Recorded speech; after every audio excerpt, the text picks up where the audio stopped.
Social મીડિયાથી અજાણી વ્યક્તિ સાથે ફ્રેન્ડશિપ કરતા પહેલા સાવધાન। સોશિયલ મીડિયાથી ફ્રેન્ડશિપ કરવી એક સગીરાને ભારે પડી ગઈ છે। રાજકોટમાં સોશિયલ મીડિયાના માધ્યમથી ફ્રેન્ડ બનેલી મહિલાએ કિશોરીને દુષ્કર્મની જાળમાં ફસાવી। 13 વર્ષની કિશોરીને આરોપી મહિલા સમીનાએ સોશિયલ મીડિયા પર સંપર્ક કરી ફ્રેન્ડશિપની જાળમાં ફસાવી હતી, જે બાદ કિશોરી અન્ય શખ્સના સંપર્કમાં આવી। ત્યારબાદ આરોપી શખ્સે કિશોરીને અટલ સરોવર નજીક આવેલા ફ્લેટમાં લઈ જઈને તેની સાથે દુષ્કર્મ આચર્યું। મહત્વનું છે કે આરોપી મહિલા સમીનાના ભાઈએ પણ કિશોરી પર દુષ્કર્મ આચર્યું હતું। પોલીસે ફરિયાદના આધારે એક મહિલા સહિત 4 આરોપીઓને સકંજામાં લઈ આ અંગે વધુ કાર્યવાહી હાથ ધરી છે।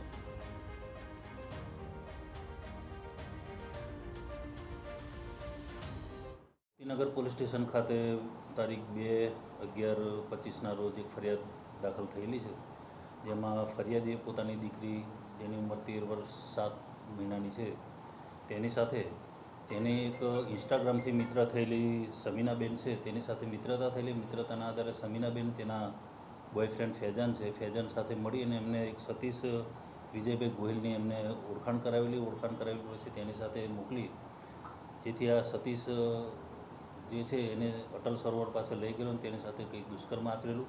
દુષ્કર્મ આચર્યા બાદ આ જે સમીરા છે એ એના પોતાના ઘરે મોરબી લઈ ગયેલી। મોરબી ખાતે જ્યાં આગળ લઈ ગયેલી ત્યાં આગળ એનો ભાઈ આફતાબ રફીકભાઈ કરીને હતો, એને પણ એની સાથે અડપલા કરી અને જાતીય સતામણી કરેલી છે, એ બાબતનો ગુનો દાખલ કરવામાં આવેલો હતો। એ બાબતની તપાસ કરતાં ભક્તિનગર પોલીસ અને પીઆઈ જાતે તપાસ કરતા હોય તેમના સ્ટાફ દ્વારા આરોપીઓને તાત્કાલિક ધરપકડ કરવામાં આવેલી છે અને 4 આરોપીની ધરપકડ કરી હાલ કાયદેસરની કાર્યવાહી કરેલી છે। કેટલા સમયથી સંપર્કમાં હતા અને ક્યારે બનાવ્યું? હાલ તપાસમાં ફરિયાદ દાખલ થયા મુજબ 22 તારીખથી બનાવની શરૂઆત થઈ હતી। 22/10/25થી શરૂઆત થઈ હતી અને 1 તારીખ સુધી આ બનાવને અંજામ આપેલો છે અને 2 તારીખના રોજ ફરિયાદ દાખલ કરીને આજરોજ એમની ધરપકડ કરવામાં આવેલી છે।